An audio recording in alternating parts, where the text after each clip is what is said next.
And welcome, folks, to the talk show, Let the Truth Be Told. I'm your host, Pastor David. And, folks, it is All Out Wednesday.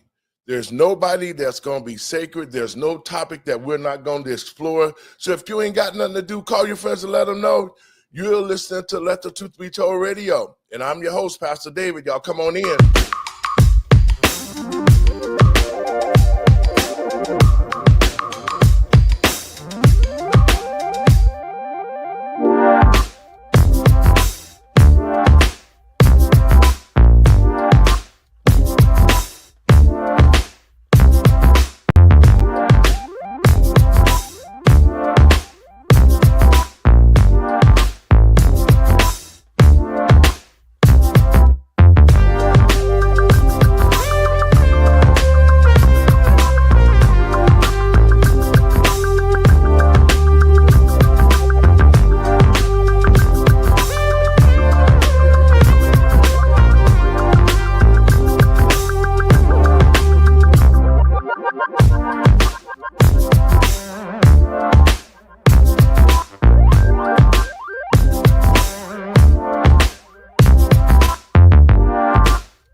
Thank you. Y'all come on in. And folks, we got a great show. I'm telling you, we had a great conversation last night. Those who didn't watch it, you missed it. Miss Donna Jackson was in the house and talking about financial tariffs and all those things. But first, let me give all praises to God and my Lord and Savior, Yahshua of Nazareth, for making it possible for me to be here. And I want to welcome everybody to the show. Folks, this is All Out Wednesday. And what I mean by that, we're going to talk about some of the black politicians and really politicians in general. I don't basically care. But it has seemed to come on my radar about Miss Jasmine Crockett, she is a mirror of Kamala Harris. She speaks about things that she really don't understand. She says things off the cuff. And it's the continuation to the American people and patriots across this country, especially black citizens. We should be darn sick and tired of all these black politicians, especially from the Democratic side, who for the past 4 years have been silent, who've said nothing about the migrants who have come here, who've said nothing about the economy, the wars. Y'all watching this show, y'all know how bad it's been with Joe and the Democrats for the last 4 years. But Miss Crockett continues to never cease to amaze me with the things that come out of her mouth. And yet, as a black politician, the area that she represents is a hellhole. So in saying that, I'm going to get all my guests in. We got a panel. We're going to talk about some things. They got some things they want to talk about. But it's All Out Wednesday, y'all. Come on, let's get it in. Welcome. Listen. All right. So I want to get y'all thoughts on this. Our economy was tore up for 4 years. Now President Trump is in office, creating at least the type of continuity to where this country can get back to the way it was before the woke generation jumped in. But my thought is that all the black political leaders that we have in the United States, and this is what the civil rights game was about. It was to be able to make sure that black leaders could get into the Congress, into the Senate, and become president of the United States. That mission was accomplished, but the people that we have that are representing us has not been good for the black community. Your thoughts on that? Miss Jackson, you up new on the show, on the panel. We want to welcome Miss Peyton Jackson to the show. We're going to let you go first dibs on it. Go ahead. Thank you. Well, I never said that I was a Democrat, but as you all may know, we're spoon-fed that. I was raised to vote Democrat down the ballot with no question. And if you were a Black Democrat, then that was a plus. But what I've learned over the past 4 years has been a major wake up call, not only locally, but on a state and federal level. Black politicians aren't doing what they're supposed to do, but the problem that I'm seeing is the community. It's not just the Black politicians, it's the people who keep them in office, it's their fan base, it's the corrupt neighborhood associations, it's the corrupt churches, the corrupt pastors. So this is a system era, not just a politician era. The politician is only going to do what we allow. But the Black people or the Black community, we don't hold Black politicians, especially Democrats, accountable, and that's the problem. Doc? Yeah, I mean, you're absolutely correct, Peyton, and welcome to the panel and to the show. What I find really sad in what you said is just how they're bought and paid for, right? Because even if the Black community isn't specifically funding them, someone is. Right. And someone's actually funding them to keep the Black community on the plantation and keep them at heel so they never leave, right? It's like, we just want you to vote. We want your votes. Even if you don't support us, just give us your votes, but we're not going to do anything in return for you. And it's come to a point where Black Americans are fed up with it. They're just like, okay, we get the game. And now that we have the game, now we want you to do your job. Now they're just running scared. Like, how dare you ask, us to do our job? I mean, even Steve Harvey did that with Kamala Harris when she was running. He was like, you guys need to back up off her. She's got a lot on her. I'm like, bro, she's vice president. She's supposed to have a lot on her. She's supposed to do her job. And she's not doing her job, and we all see it. Andre? Yeah, and I'm in total agreement with what Peyton is saying and Dr. Nichols. What I'm finding with this situation with politicians is that you guys are correct. The politicians are only backed by their constituents, and whatever their constituents want is what the politicians will support. Now, I think we have an opportunity on this network through the Let the Truth Be Told network and through the show that Peyton and I are going to do, the Policy Barnes and Jackson, the PB&J Hour. We're going to speak to some of this truth. And, as you were saying, Pastor Lowery, she speaks against a lot of things that she doesn't even know about, and immigration is one of them. And as we kind of keep discussing this, I will kind of list out some things that she's voted on and against that are really against what her constituents actually need. And you know what? The thing that I really want to say to the American people and patriots across this country, our country was in real good shape back in the day, because that was the big push for me as a young man growing up. They talked about how there was no Black politicians and how, Black politicians was forging the way.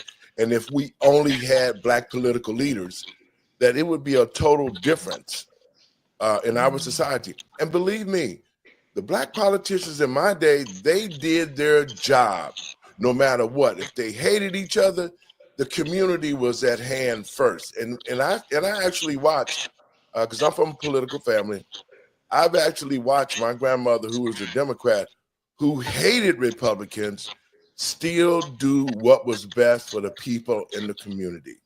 And I think that is the biggest shame of all, is that we got these Black elected officials. We have these organizations, like you were saying, Ms. Jackson. It's true. It's the pastors. It's the outside organizations that have direct link to the people that are failing the communities. Because when I came along, again, I'm using it as a reference, because just like the stuff that they put into the schools, we was talking about the homeschooling situation yesterday. Homeschooling been around a long time, and it was used mostly for people with religious ideas that didn't want their children going to school to learn certain things. But now the school system has failed our children. And we see all these black political leaders in place, and yet they're not saying anything about the curriculums.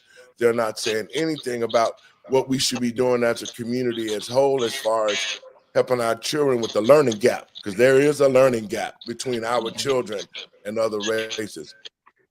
But from this point, we never see our politicians say nothing, but they always can come out against the grain, just like Ms. Crockett has, and say things that's not good for us, or even have the concerns to care about the black community. One of y'all thoughts, y'all can jump in on that. Yeah. Go ahead. Yeah, the sister girl thing has got to stop. Uh, It's just a very uneducated response. And I was actually listening to the Dave Webb show on my way back home. I was running some errands this morning. And what I found fascinating is that they compared Jasmine Crockett to Cortez, right? And if you remember when Cortez started, she was doing all these stunts. You know, she was going to the border and she was behind this fence, like, oh my gosh, I can't believe they're locking these people up. And it was like an unopened restaurant, and she was just standing behind a fence. You know what I mean? And people were like really finding out that she was a complete liar. But they're doing the same thing with Jasmine Crockett. But now with Cortez, you know, they've got her going around the country. She's all polished. And, you know, she did get the cattle call. They had a cattle call for her to be a representative in Congress. I need people to know that. She didn't just wake up one day and a bartender just decided to run. No, they had a cattle call. They had a rush call. These are documented facts. And then they prepped her to run for the House. And then they set it up so she could win. They literally set it up so she could win. I'm like, really? You're an unknown bartender and you ran for House seat and you got it? Stop that. Peyton? Stop that. Both of y'all are absolutely correct, but I do want to go back and touch on the education piece. I am a strong advocate for reforming our public school system. Here in Fort Worth, half of our kids cannot read. Yes. It's bad nationwide, but here in Fort Worth, half of our kids can't read. And instead of our local leaders, no matter what color they are, actually step in and do something, we pay superintendents $1 million to quit. How is that helping? Yeah. How is that helping? But furthermore, if you look at who's actually enrolled into Fort Worth ISD, half of these kids are here illegally. Yeah. Now, I'm not attacking kids. I know kids are, they're off limits. But you don't have to be an accountant to understand that if half of the school district is here illegally, how can we possibly prioritize our kids?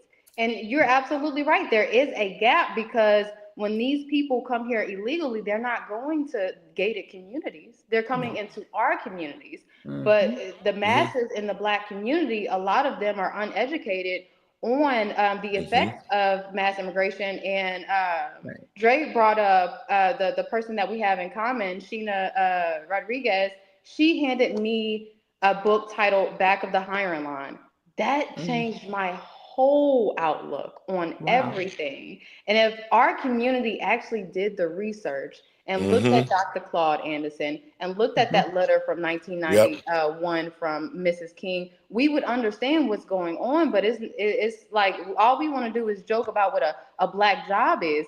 It's not just Black jobs that are at stake. It's Black neighborhoods, Black schools, Black resources. But we'd rather make memes than to actually do the research. So yes, we can fault the politician, but I bring it back to the community. At what point do the woke people wake up? Yeah. Dre? Yes, and I don't think that the woke people are going to wake up without any coaching. They got a butt whooping in the last election, and you would think that that would kind of encourage them to come to the negotiation table, but they're doubling down and they're going further into their corners. And as much as I hate to say it, we need them to do their jobs in Congress so we can fix some of these things that happen in the Biden administration. We have to get past this resist culture because we're just furious and angry at a man named Donald Trump, who is now our president. And they are just totally negating what they're there to do. They're there to legislate. They're there to pass laws. They're there to promote the American values and our laws throughout the United States and in the world, and to encourage our and to do the will of the people. And that's not happening. That's not happening. There's just arguing. There's back and forth. Cory Booker's out there making 25-hour soliloquies. You know, it didn't block a bill. It's just stupid. Like, he could have used some of that time to go to talk to maybe you know, the senator from Pennsylvania, who's been sensible, you know, this entire administration, now that Trump's kind of taken over. So there's a lot that they can do that they're not doing. Well, you know, that's true, gang, because let me say this to you. All the black political people that are in office, that's a lot of power. And when you get that kind of power, you have to have good intentions on the people that put you in that place. And that's the problem I've been having. You would think that Cory Booker, what good did standing up 24 or 25 hours do for the black community? Not a thing. See, these are trivial and tribute things that the black politicians do, and they act like that. Well, you know what, man? Cory Booker was in the Congress for 25 hours, but that's not going to stop the crime. You know, Cory Booker was up for 24 hours, but that's not going to bring economic development back to the black community, and that's what you're supposed to be doing, and that's what the people of this country need to do. Is we have to really start holding the politicians accountable. But more importantly, we have to start researching. We have to research people that we are going to vote for. I was the other day, and I'm going to pass this on. The other day, I was with some brothers, and we were sitting down talking about, you know, the state of affairs of the country. And I don't understand how black people, after the past 4 years with the migrant crisis, you know, you guys, they've been in our community. They've sucked up our resources. But they told us there was no reparations. But then you gave all sorts of money to the illegals. You put them on Social Security, Medicaid, housing. And I still got black people sitting under the tent here in Chicago. But the point that I'm making is, you would think black politicians from this point, from the very beginning, from Barack Obama, who was the first black president, all of them should be screaming about the fact that we can't do the black community like that. But and yet, all they talked about was Trump, Trump, Trump, and Trump wasn't even in office at the time. Your thoughts on some of the things that you think that could help us as a community from this point, because we look for solutions. What are some of the things that you think that we can do to educate our community and move some of these politicians out of the way that not being accountable and not doing their duties as they were elected to do? Dre? Dre, you want to take that one? Yes, I got it. So I would encourage people that if they have questions about immigration, that they go to numbersusa.com. We have fact sheets. We have voter grade cards. You can see exactly how they voted. And, you know, I'm focusing on a group of elected officials that voted for the Lake and Riley Act. They're Democrats. And I'm like, okay, you guys took this step. It was an important step. Not everybody took this step. Are there other bills that you're willing to support? Are you willing to take another baby step in the right direction? So I'm trying to work across the line, but getting as much information as you can is important. Like the back of the hiring line, like Peyton mentioned, is powerful. You can read that, you get the whole 200-year view of how our immigration system has worked and how it's basically hurt Black Americans over time, over and over and over again. And that when we pulled back on some of that immigration, we reduced it. Black Americans actually had an opportunity to thrive for 41 years until they boosted immigration again. Doc? Yeah, so, you know, me, I've got the political party, so my drive is always running at the local level. You know, because we can definitely see how at the federal level, they can run around and do all these shenanigans, but they're really not changing the lives of people at the local level the way the mayors can, the councilmen, the commissioners, and those are the people that actually hold the purse when it comes to your day-to-day lives. So I always encourage people to run locally, but to talk to immigration, back in the 70s in California, there were two individuals that were working housekeeping in the hospitality realm, and they said, they won a case because they were basically discriminated against because they were paying lower wages to people that were here illegally, and they were forcing out those in the Black community that had well-paying jobs. And now, honestly, if you go to any hotel, you're not going to see people that look like us in the No. hospitality, in that realm. And a lot of this stuff is on purpose. You can look at the United Nations, how they're looking at replacement migration.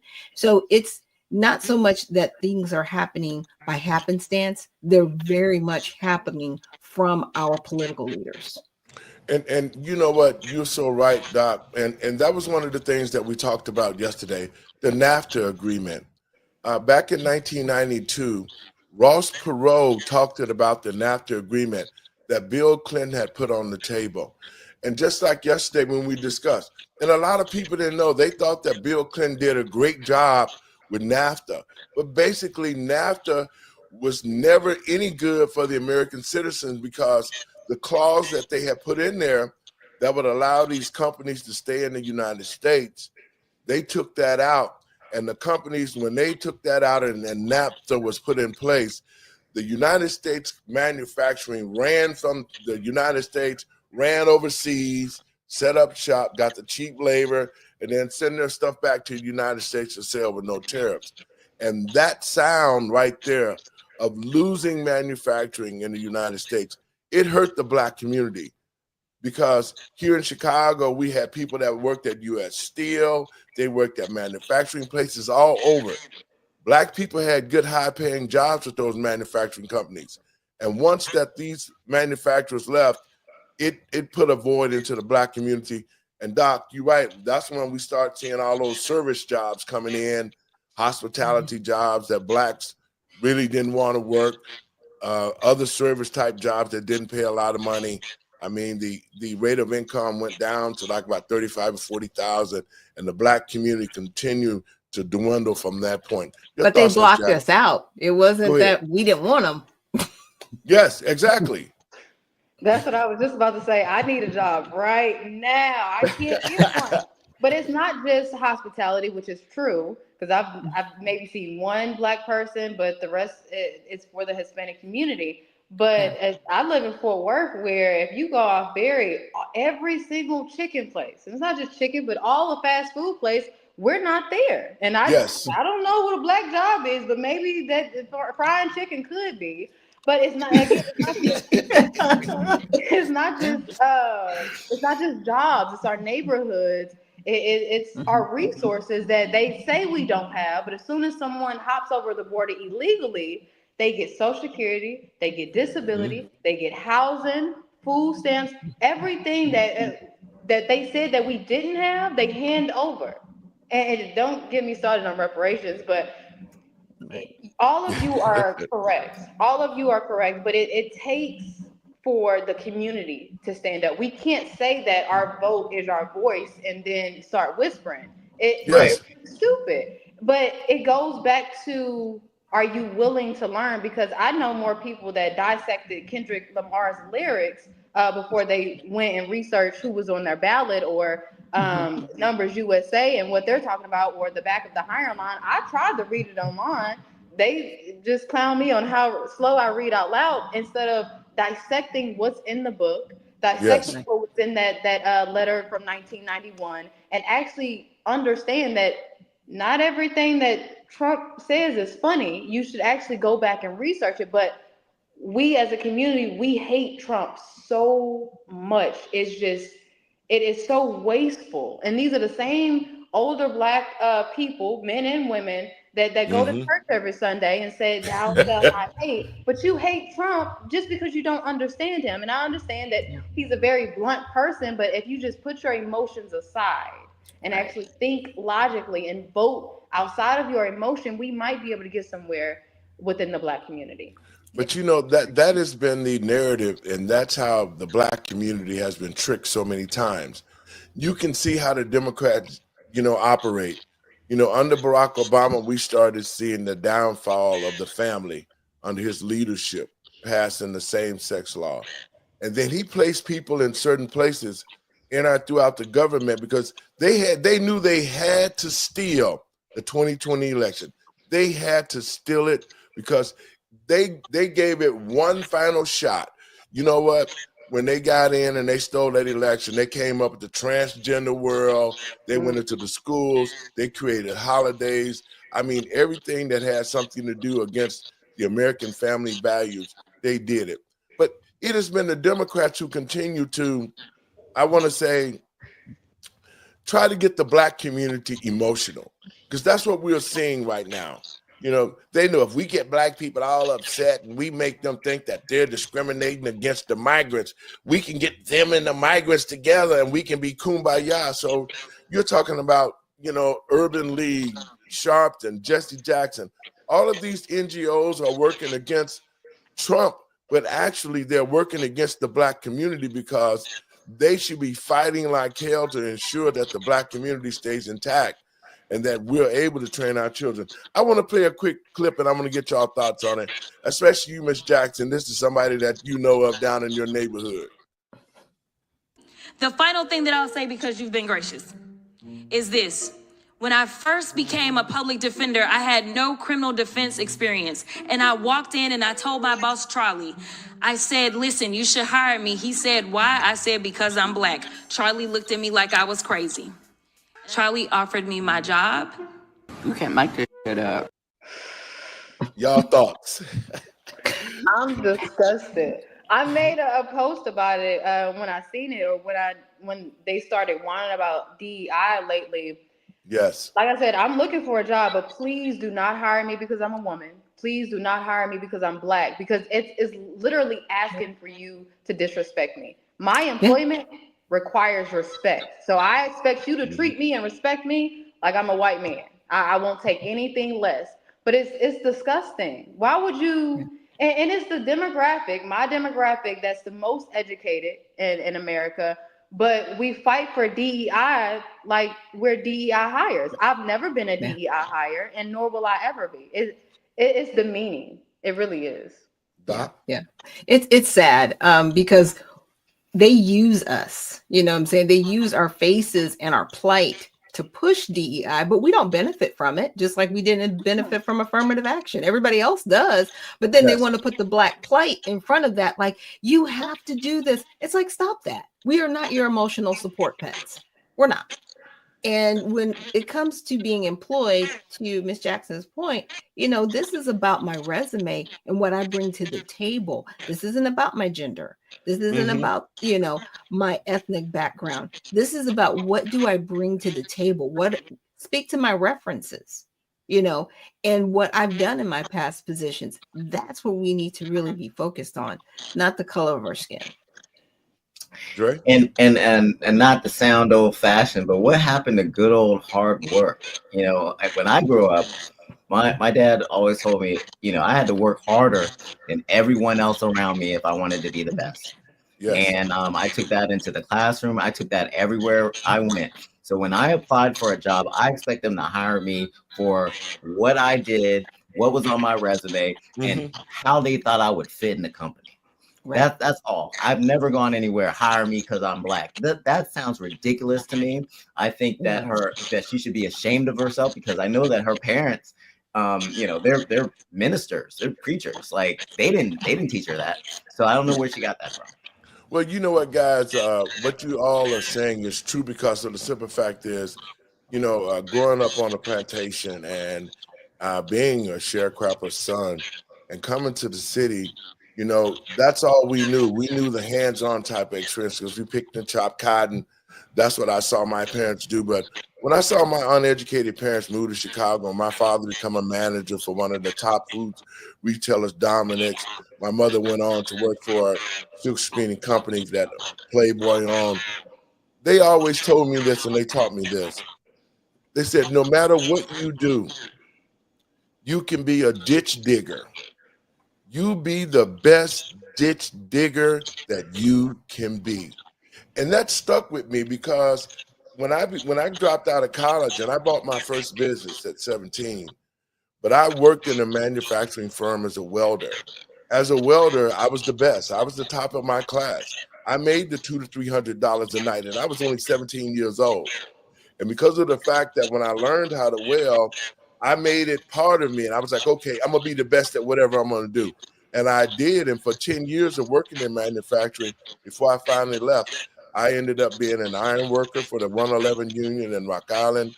I mean, a journeyman making $40, $50 an hour. And that's the type of attitude that we as parents have to give to our children. We have to teach that and instill that in our children. You know, whatever you're going to do, you be the best at that. And when you got that type of attitude, you don't need a lot of support base. But when you exude that, people, believe me, I quit a job one day and got a job the same time, and hours later. So that's the type of attitude that we have to start teaching our children. But more importantly, we need the type of political leaders in office who can open up those type of doors that can bring manufacturing to us so that we do have jobs available for us. I'm gonna hit this other clip because Miss Jackson, I know you're in the same area with what's her name? Crockett, Rocket Crockett. But anyway, I'm gonna play this and I want you to talk about her district. Okay. If you could speak directly to Elon Musk, what would you say? Fuck off. That's it. A few moments later. Now, hold up, wait a Everybody minute. knows who Jasmine Crockett is right about now. And, well, let's just say she's got the attention of Doge after all the crap she's been talking about Elon. Man, I see that you make $174,000 a year, but in the 18 months that you've been in the House of Representatives, you've purchased a $5 million house in Texas. You have a $2.5 million lake house. Elon and the United States government, along with so many more citizens, would love to know, Jasmine, how did you buy all that? And we are back, and we're back. Now, folks, let's talk about that. Miss Jackson, now, the community that she representing, you would think that that community would have everything, economics, that the schools would be great and all of that. Talk a little bit about her community that she represents. So when I ran for Congress, I ran for Congressional House 33, which borders 30, which is the seat that she sits in. And in West Dallas, they're battling with a lot. One, they're battling with the schools. They're overran with illegal immigrants. They're battling with infrastructure. They're battling with environmental attacks from a plant called GAF. If you drive down Singleton by that community, by the library, you can literally smell the chemicals in the air. And this has been brought to the city. It's been brought to the commissioners. And it's even been brought to her and Mark Vesey, the man that I'll be unseating next year. They don't do anything. These Black politicians, they're super passive. But one of the things that I want to point out in her district, or in District 30, is when I was knocking on doors and introducing myself to the community, which I grew up in West Dallas, in this neighborhood, I went to the library, and I'm trying to figure out all of the programs that we have. And surprisingly, we have a free GED program. I was like, yes, that's great. I know a few people that, need this. And then the clerk was like, oh, no, we only have it in Spanish. Why? Couldn't give me an answer. They just pointed me down the street. And it that may seem small, but it starts somewhere. And between her and Mark Vesey, they're not knocking on doors. A lot of people didn't, in this neighborhood that I'm speaking on, they didn't even know that she was in office. They just knew her from TikTok fame, which granted, a lot of people, especially a lot of Black people, want to see combativeness in politics because they think that, oh, they're fighting for us. When in all actuality, that person is just a loudmouth, especially if you look at their voting record. But the majority of Black people in the Black community, we've never been to city council.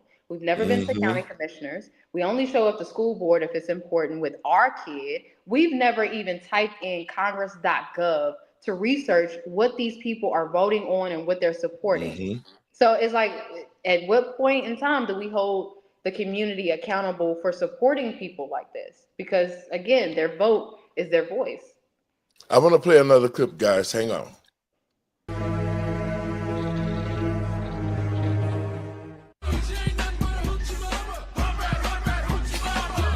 So I had to go around the country and educate people about what immigrants do for this country, or the fact that we are a country of immigrants. Right. The fact is, ain't none of y'all trying to go and farm right now. Okay, so I'm lying. Raise your hands. You're not. We done picking cotton. Bruh. We are. You can't pay us enough to find a plantation. The question is, can it get any worse? Of course. I want to stop right there, guys. Your thoughts on what she just said? It is getting worse. It is getting worse. And I'll go back to telling the community, go and read back of the hiring line. It makes a lot of sense. It's simple supply and demand. Why are we advocating for low wages? And this is the party that wants to increase the minimum wage. What sense does that make? You're advocating for low wages. That's why supposedly we don't want to work the jobs. I'll take the job. Offer it to me. I literally just said that I was looking for a job. It's not that we don't want to work. We're just not going to work for a tip wage. We're not about to go and pick something for $2 an hour, $3 an hour. Minimum wage shouldn't even be $7 an hour. But this is coming from the party that wants to increase minimum wage while also advocating for lower wages for crop pickers, simply because they want to replace the black vote. And, you know, I'll cite Dr. Claude Anderson there. I mean, he spoke about it all, but it's the black community that has to wake up. Yeah, it's just sad, you know, because on one hand, you know, you try to say, well, you guys aren't going to do it. I'm like, why are you pegging these people to do it? Why are you advocating slavery? Do you know what I'm saying? You are literally advocating for slavery and at the same time saying, well, we know we're too good for this. No one's too good to work. Okay. The problem is everybody wants people to work for wages that they pay in Vietnam and in Cambodia. You know what I'm saying? They want to pay somebody $2 a day and then sell those pair of sneakers for $150. Right. And that's where it needs to stop. And we don't want that here, but they're bringing that here to America. You know, a lot of this is United Nations. It's a lot bigger than even these politicians that are bought and paid for. You know, the more she talks, I'm like, yeah, the more money they put in your pocket. Exactly. Because they assured you that you're going to be in office for so many years. Don't worry about it. We got you. Anybody that owns $10 million in assets, they're paid for. And especially if they get 100, they're only making 170 some thousand a year. Dre, your thoughts? Yeah. Well, she's going on the y'all don't want these jobs tour. This is not the first comments that she's made about immigrants. She's been putting immigrants on a pedestal. And, you know, it's because she's bought and paid for.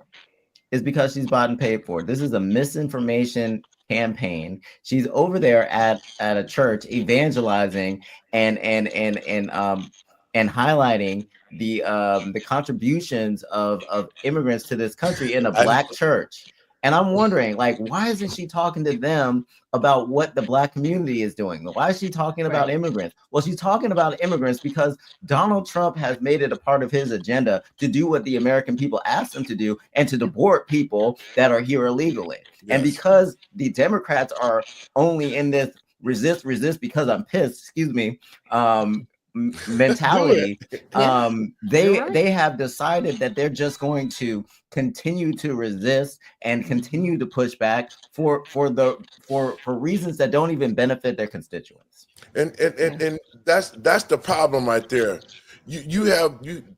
This is the perfect example of how our community got to the place that it is right now. It's almost desolated to the fact where there is no economics. There is no future for our children to even look, even to examine You know, they see crime, they see drugs, they see this, and then they go online and they see somebody that they might think should be a role model for them, but yet here she is talking about how we need to embrace the illegal community because we ain't gonna pick and chop no cotton. But you know what? I take offense to it because I picked cotton before. I watched my parents work for $2 a day. Right. Okay. So I take offense to that because they worked their asses off to educate us. That generation right there that had a second and third grade, my dad had a third grade education. Okay. But he still was a successful and created a middle class. They created a middle class where we, as their children, could hold our heads up high. Who was given the generational wealth? You know what I'm saying? So we're not seeing that anymore. And more importantly, we have political leaders who are Black, who saw us coming up, and they paved the way, and they did what was right for us. Not what you're seeing today. I'm going to play another little bit more of that and get y'all thoughts on it. Became a public defender. I had no criminal defense experience. And I walked in and I told my boss, Charlie, I said, listen, you should hire me. He said, why? I said, because I'm Black. Charlie looked at me like I was crazy. I'm tripping, I'm sliding, I'm riding through the back like. Yeah.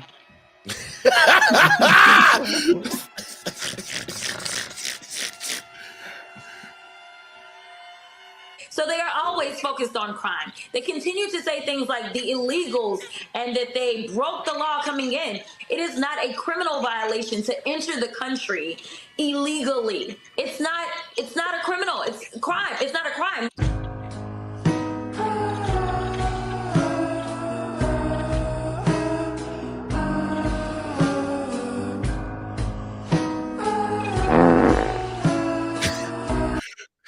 Folks, now listen, you heard what she said. She said it is not illegal to come across the border, and it is illegal to enter the United States. Y'all, any of y'all can jump on. Y'all talk about that. Well, it's a talking point because It is. What is going on is that this is the same thing that Abby on CNN is saying. It is a civil situation if they cross illegally, but they don't go on to say that if they're caught, it's a misdemeanor. If they are a repeat offender, then it is a felony. Right. So like it is illegal, whether it's a civil crime or it's a felony. It is illegal, and they're not to diminish that. But this is what they're going to try to do for the American people to normalize this. And this is the problem. This is the problem in Texas and some other places. Like illegal immigration has been normalized. People are used to going to class with illegal immigrants. People are used to like not working those types of jobs that they worked like 20 or 30 years ago because they've just gotten used to like the illegals filling those spaces, and they're fine with it. They're fine with it. And this is what we have to change. We have to explain to people why it's a problem. Explain to them who's hurting and how they're continuing to hurt themselves if they allow this to happen. Yeah, it's a humanitarian crisis. It really is. And then it falls on the lap of the federal government because local government won't do their job and deport these people immediately. You shouldn't be here. Okay, we haven't even gotten and talked about the sex trafficking. That's an over $150 billion business, which is actually being facilitated by our federal government when we don't send these people back. It's being facilitated by our local government when we don't send these people back. You're okay with it. You're okay with children being raped. You're okay with women being raped. You're okay with all of this illegal activity. So it's really hard for me to look at politicians at the local and the federal level with a straight face because I'm like, you guys are a joke. You are not doing your job for the American people, period. Ms. Jackson? She's one of the insane Democrats that voted against H.R. 7909, which would deport any illegal immigrant that was convicted of any sexual crime in regards to our women and children. And I had lost respect for her before that, but after that, I couldn't understand how anybody, let alone a woman, could vote Right. like that. But my stance on illegal immigration is the only right that you should have after breaking into this country is the right to remain silent. Yes, yes, I love it. You know what? And that's the key to this whole thing of this. I don't understand how the Democratic Party keep trying to put it in the American people's head that it's okay for illegals to come to the country to be legal. No, I mean they want a society that has blurred the lines between right and wrong, and so there isn't any, right? They want us to accept depraved behavior. They have, right? Because if you accept depraved behavior, then who else, who has the high moral ground? No one. You know, they've completely eroded it, and they've eroded it within policy, overriding the Constitution. We should not be here, especially because we have a republic and we, the people, don't want to be here. But for some reason, we have these little emperors running around that are in our House and our Congress, and they need to be dethroned. Well, you know what? I want to say this, and because I got another clip I want to put in here. To the American people and patriots across this country, we have to take a look at our country and how it was 3 years ago. I keep saying it because what President Trump has done in the past less than 100 days, he's turned around everything and got this country back on track, even with the tariffs and situation. But again, we got political leaders, y'all. Let me say it. I have to say it. Y'all beloved Barack Obama, who can't do nothing wrong, who did everything wrong for black people. Black people, I'm going to tell y'all now, Barack Obama was the worst president that the United States ever had. Under his presidency, there was more black men killed by the police. He created laws to protect them, like the Blue Alert law. Under Barack Obama's leadership, we had more riots. We had everything wrong. What is it? Michael Brown riots in St. Louis, everything wrong. We had wars, and it's a pattern. It's a pattern that when Democrats get in office, they start wars. When Joe got into office, he started a war right away. He exacerbated Afghanistan, and when he couldn't get no more money out of Afghanistan, he turned around, and then Ukraine was invaded by Russia, which I think Ukraine started that, or Vladimir Putin got tired of them doing what they was doing, bringing drugs, homosexuality. They had COVID plants over there. So he had every right to do what he did. But I take offense to the House Negro, Barack Obama. Barack Obama never did nothing for black people. As a matter of fact, he hates black people. He's the king queer of all times, and his whole mission was to create a third generation called transgenders. And that's his legacy. And black people, y'all need to wake up, because y'all beloved Barack Obama did nothing for the black community but created Black Lives Matter, who helped destroy our community, who made millions and millions of dollars off the black people price money. Oh, well, Black Lives Matter. But when you went to the website, they didn't give a crap about black lives, black people, real black people. It was about the queer, the homosexual, the pedophile, the transgenders. Those are the lives that Black Lives Matter cared about, not black people. So, Barack, let me drop this at y'all right quick, and we're going to talk about this before we get out of here. To do with something more precious, which is, who are we?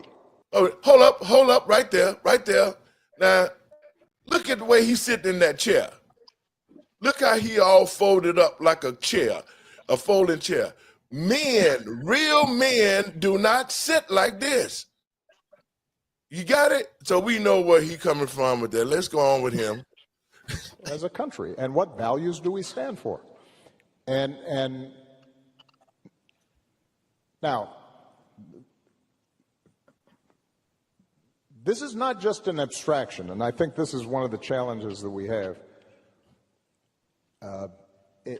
And I saw this even before the last election. think people tend to think, democracy, rule of law, independent judiciary, freedom of the press, that's all abstract stuff because it's not affecting the price of eggs. Well, you know what? It's about to affect the price of eggs.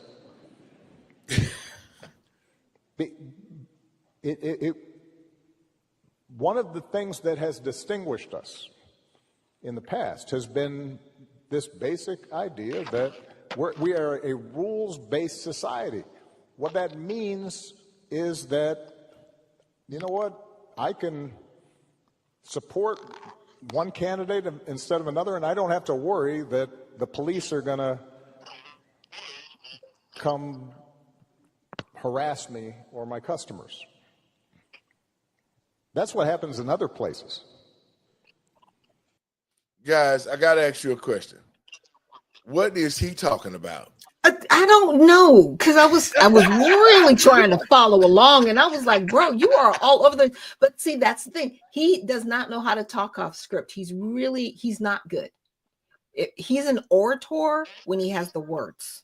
When he does not have the words, he has a very bad time, just like Kamala, collecting his thoughts and actually giving a direct answer or giving you some type of narrative to really follow. He's really trying to down people with the price of eggs, and we got to all supply and demand. If you kill 10 million chickens, you're gonna have less eggs. That's just basic.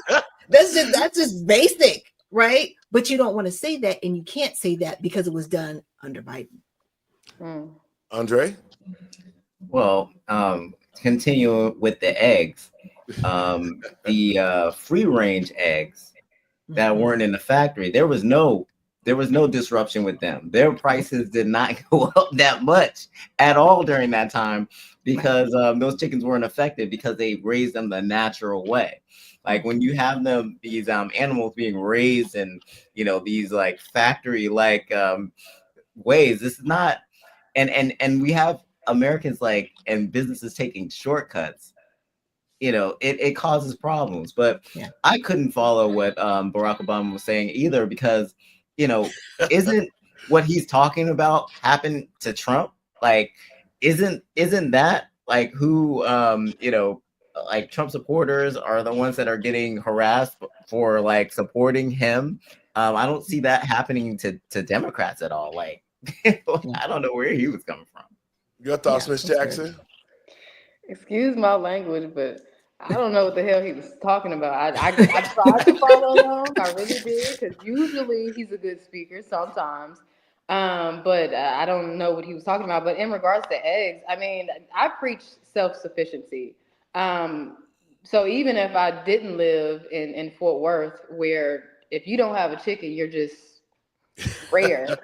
There's chickens everywhere in Fort Worth. So we're pretty much self-sufficient when it comes to eggs. But I mean, things go up, things go down. I mean, I'd rather live under Trump than under Obama. He didn't do anything major. From what I remember, which I couldn't vote at the time, but from what I can remember, the majority of the Obama administration was just queer. It was LGBT. Yes. They got, that was their administration. So I mean, I'm not really concerned. Well, that's the reason why. And when he first came out, I know Barack. I met him and we was friends for a while. But when I really saw what his real agenda was, I started to speak out against it here in Chicago. And a lot of people that knew me, they was like, "Well, Pastor, y'all were friends. You just talk." I said, "No, this guy does not have the Black community at best interest. He never had." See, let me say this. All of them had a mission. See, Barack Obama's mission was to introduce the homosexual law and get everybody all upset on their side to make them think, well, okay, that'll be great that they can get the insurance if they are a couple like us. But see, when they got that law, they went to a whole nother level. They started putting it in the schools. They started creating other legislation to come against us. They started taking parental rights away from. I mean, that was the first guys. And so when Donald Trump got in and Hillary Clinton didn't get in, then that threw a wrench into the mix, because now their mission was to do what Joe Biden did right behind Barack's term. You know, we're going to start the war. We're going to come up with COVID. We're going to do everything. So when Trump got in, he sort of threw them off. But Trump knew what they were going to do. And so that's the reason why they had to demonize him. Yeah. They started to demonize him. And black people, I was so ashamed of black people. Well, you know, that old Trump, the orange head Cheetos. As soon as he got into office, he gave people on welfare a raise. Okay. he threw more money into the tube for stamps and everything else. But then the psychological thing that black people was doing, they wanted the things that he was doing because he was helping the country, but they still talked about him like a dog. Go ahead, Ms. Payton. The support of the Obama administration from the Black community, it speaks to the hypocrisy, because 90% of the elder Black community, they don't agree with any of the LGBT plus people. It's crazy.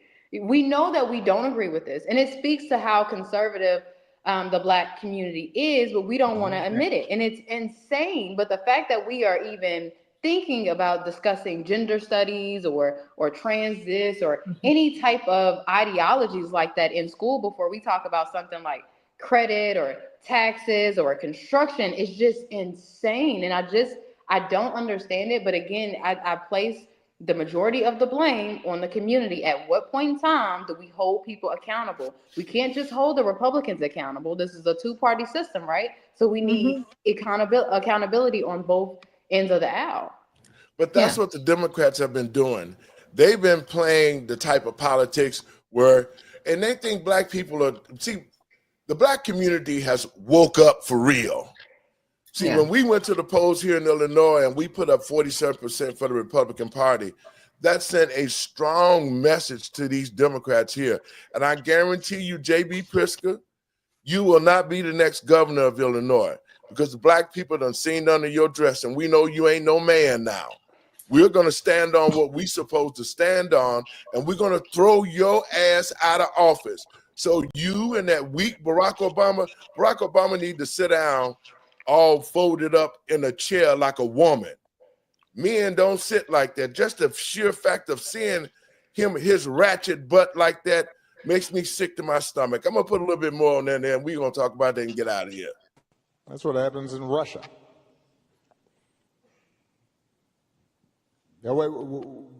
We take for granted the idea that we don't have to pay bribes or hire somebody's cousin in order to get a business permit. Mr. DEI. Are you sure about that? That's how we build. Let me stop. Are you sure about that? Because not only did you write policy to do that, you did it. You allowed people to come over here illegally and give them business licenses over people that work here in the community, while telling that community, we don't have resources for you. We can't give you this business license. If you go to any black community, there's everybody there that doesn't speak the language, that doesn't look like them, but they own businesses taking away black dollars. It's horrible. Dre? Yeah, and they own houses too. Like a lot of the business loans are given to immigrants as well. And housing loans are given to immigrants as well. So they they get a leg up there.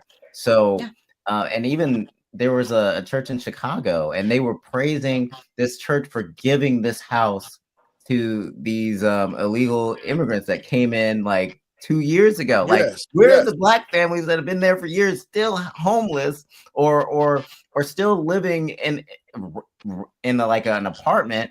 How come you guys didn't decide to give them a house? They live in it. Go ahead, Ms. Payton.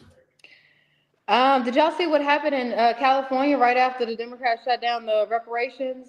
They had some type of housing bill that they were trying to get passed, giving 0% interest, $0 down to illegal immigrants. And this is all while ignoring the legacy of redlining. Now, my background is in accounting.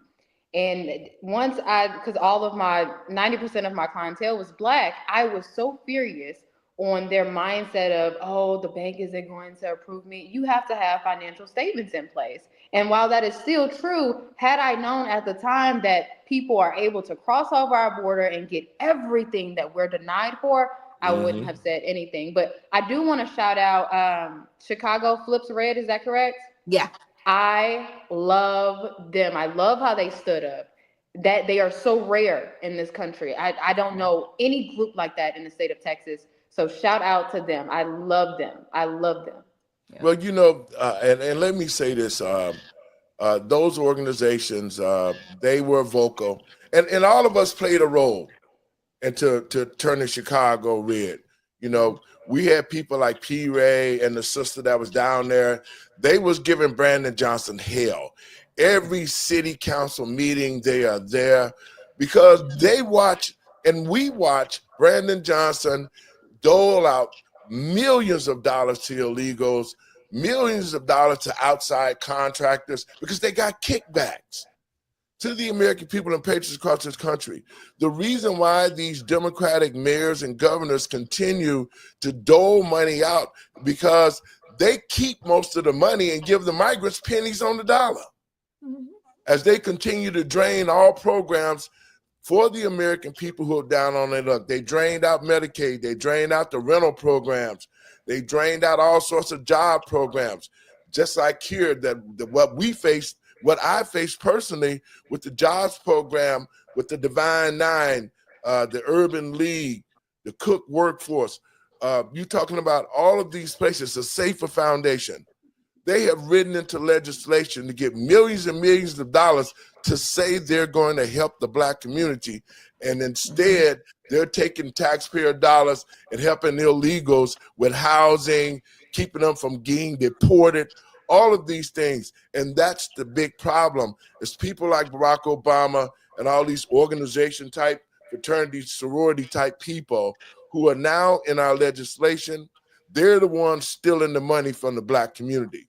See, this is a black on black crime situation. See, those elite Negroes who think that they're not Black anymore, who went and made a deal with his master to keep us out and to keep us down. And so I'm telling to the American people, especially Black Americans, we have to start running for office. We can't let all these educated people come into our communities and say, because they bought a piece of property over here, say, well, you know, I'm down with the community. And then they get in office, they go back to their gated communities, they come in the city, they continue to buy property, and not one penny goes to the Black community that they're buying this stuff in, because it's about making money off Black people and creating a new race of Black people that are elite. I'm going to play some more Barack Obama, then we're going to get out of here. Y'all, we got one more session. The economy we did, that's why this place worked. What economy? It has very concrete what the hell is he talking about? On all of our lives. So, this is the first time I've been speaking publicly for a while. Yeah, without your teleprompter. Yeah. Let me just close this portion of my remarks by saying it is up to all of us to fix this. It's not going to be because somebody comes and saves you. The most important office in this democracy is the citizen, the ordinary person who says, no, that's not right. And I do think one of the reasons that our commitment to democratic ideals has eroded. Age timers. Is that we got pretty comfortable and complacent. You know, it has been easy during most of our lifetimes to say you are a progressive, or say you are for social justice, or say you're for free speech and not have to pay a price for it. And now we're at one of those moments where, you know what, it's not enough just to say you're for something. You may actually have to do something and possibly sacrifice a little bit. So, yeah, if you're a law firm being threatened, you might have to say, okay, we will lose some business because we're going to stand for a principle. If you are a university, you may have to say, figure out, are we in fact doing things right? Have we in fact violated our own values, our own code, violated the law in some fashion? If not, and you're just being intimidated, well, you should be able to say, well, that's why we got this big endowment. You know, we'll stand up for what we believe in, and then we'll pay our researchers for a while out of that endowment, and we'll give up the extra wing. Okay. All right, you know what? That's enough of that clown. Okay, I have to just say it The like only that. thing I agreed with that he said was that we have to do the work. I do agree when they keep shouting out, we're a democracy. No, we're not. We're a republic with democratic tendencies and quasi-socialism. Let's just be correct on that. We are a republic. It is we the people. He's right. And we can come after all of them as we the people. And they should too, man, because Barack needs to be in jail, Hillary Clinton, Joe Biden's them, all of them need to be in jail. And I hope my friend Kash Patel, who is the director of the FBI, they working on you right now, Barack. So you're looking like you ain't had much sleep, and you're looking like you ain't had much to eat. And the way you stumbling and fumbling with that mic, it sounds like Alzheimer's.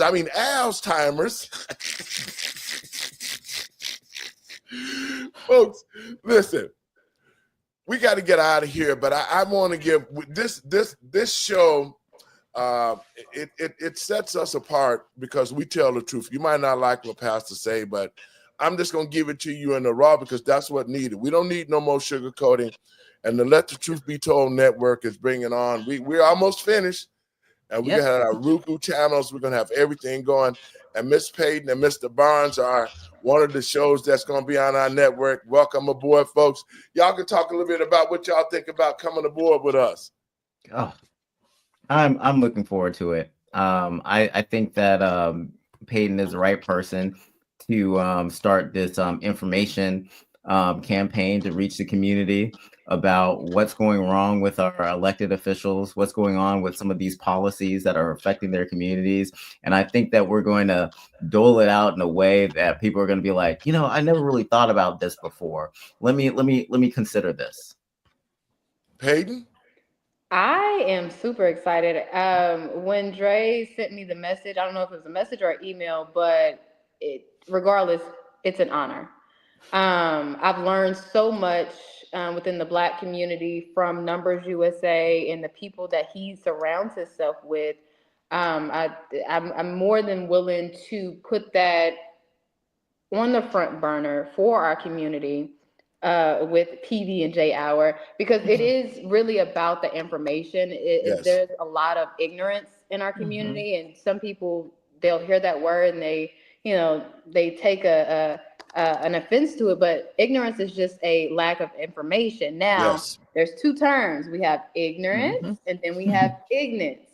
Ignorance is you don't want the information. Right. So that's what I feel like we'll have to battle with. I've gotten a lot of pushback from that speech that went viral recently, even though there's no rebuttal. You just hate the facts, but they're all facts. So I'm excited. Well, you know, that's what this is about. And I'm going to let Doc expound on this before we get out of here. Doc, your thoughts on everything that's going on? Because you and Dre are the catalyst. You know, y'all sitting back there, y'all making sure everything get done. And I'm going to be out there beating the pavement. Oh, by the way, I want to send a special shout out to Latricia Huge. She's coming aboard the network. She's out of Georgia down there where you at, Doc. Yeah, she's in Loganville. Yep, I know where she is. So I spoke to her this morning, so they'll be a part of the network. I got a surprise for you guys. It's growing like crazy. I'm getting calls from different great shows. So our lineup will be 24/7. And I encourage us, let's find sponsors because we want to take over some slots like Real America Voices. When we push this out there, and I know people that has direct contact with them. I know David Zier, Steve Bannon, Ben Bergquam, all of them are friends of mine. They're waiting for this network to pop out because they're going to work with us closely and feed us information. So we'll be a part of a great network. Doc, your last words, and we're going to start to get out of here. Okay, well, thank you, Peyton and Andre. I'm so excited to have everybody on board. I'm so excited for this network. It's going to change a lot of people's lives. And I just want to remind everybody out there, when you see all these things happening, just look up for your redemption is drawing near. And with that, please check out the USA Redemption Party. We're looking for candidates to be servants of the people, not politicians, and also members of our party to help the party grow, especially at the local level. So thanks everybody for being here, and check out usaredemptionparty.com. Last words, Dre. Yeah, we talked a little bit about Jasmine Crockett. She voted against women. She voted against a budget policy that would have put more money to protect our interior enforcement. And she also voted against she actually voted for a bill that allows illegal immigrants to hide in safe spaces like churches and things of that nature. Yeah. We have to do a better job of protecting our country and our border. Come to Numbers USA, get the fact sheets, look at how your elected official voted, and then also you can take an action and send your elected official a message and let them know that you're satisfied with what they're doing or you're not satisfied. Ms. Jackson, your last words? Of course, thank you. My name is Peyton Jackson, and you can follow along with my progress at notaxingwithjackson.com. Thank you so much, folks. And I'll be seeing you. We'll be putting things together. And believe me, it is going to be an honor to work with these people. Folks, I really want to thank you for tuning in. Our new network is really going to take off. We got a lot of great programming that's going to be here. And we want people to tune in. We're going to make sure that you get all our information where you can find us on Roku and Fire and Apple and everywhere. All those platforms will be available to us. So you can watch Let the Truth Be Told and our other shows that are going to be at the network. These are my last words. To the American people and patriots across this country, we can see exactly what the Democrats have done. They have done nothing to uplift this country. They've done everything to destroy it. And now that we can see their whole mission, it's not about the American people. It's not about black people. It's not about white people. Because the Democratic Party has sold its soul. They don't care about us. If they did, they never would have opened the borders and did all the things we saw under the Biden-Harris administration. So we now have to support President Trump. We have to be very, very careful. And we have to watch and make sure we don't let people like Barack Obama sitting around trying to figure out ways how he can help illegals stay in this country.